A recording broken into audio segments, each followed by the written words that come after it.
पक्षियों को बिजली की तार से करंट क्यों नहीं लगता है? क्या आपने कभी सोचा है जब कोई इंसान बिजली की तार को छू ले तो करंट से झटका लगता है, लेकिन पक्षी आराम से उन्हीं तारों पर बैठते हैं? ऐसा कैसे? पक्षियों के शरीर में कोई सुपर पावर है या फिर इसके पीछे कोई जबरदस्त साइंस है? आज हम इसी राज को खोलने वाले हैं आसान और मजेदार तरीके से। सबसे पहले समझते हैं कि करंट होता क्या है। बिजली हमेशा ऊंची वोल्टेज से निम्न वोल्टेज की तरफ बहती है, यानी जहां वोल्टेज की फर्क हो वही करंट बहेगी। उदाहरण के लिए अगर पानी एक ऊंचाई से नीचे की तरफ बहे तो वोल्टेज का फर्क नहीं, और जब फर्क नहीं तो करंट बहेगा ही नहीं। अब समझिए, जब पक्षी एक तार को छूता है तो उसके शरीर में करंट बहने का कोई रास्ता ही नहीं बनता, क्योंकि करंट को बहने के लिए एंट्री और एग्जिट पॉइंट चाहिए। लेकिन वही पक्षी अगर गलती से अलग अलग तारों को एक साथ छू ले जिनके बीच वोल्टेज का फर्क होता है, तो फिर उसके शरीर में करंट बहने लगेगा और फिर खतरनाक झटका लगेगा।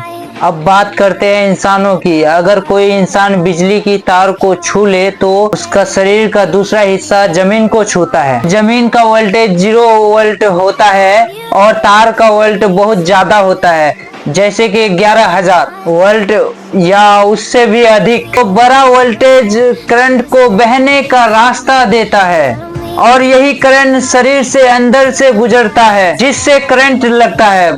आपने शायद देखा होगा, लाइनमैन जब तारों की मरम्मत करते हैं तो वो भी कभी कभी लाइव तार पर काम करते हैं। वो ऐसा तभी करते हैं जब खुद को वोल्टेज जैसा लेवल पर रखते हैं, मतलब वो पहले अपने शरीर को तार के वोल्टेज तक चार्ज करते हैं, फिर तार को छूते हैं, इसलिए उसको झटका नहीं लगता है। बिल्कुल उसी तरह है जैसे पक्षियों के साथ करता है। बड़े पक्षी जैसे गरुड़ या कौवा अगर गलती से 2 तार को छू ले तो उन्हें करंट लग सकता है।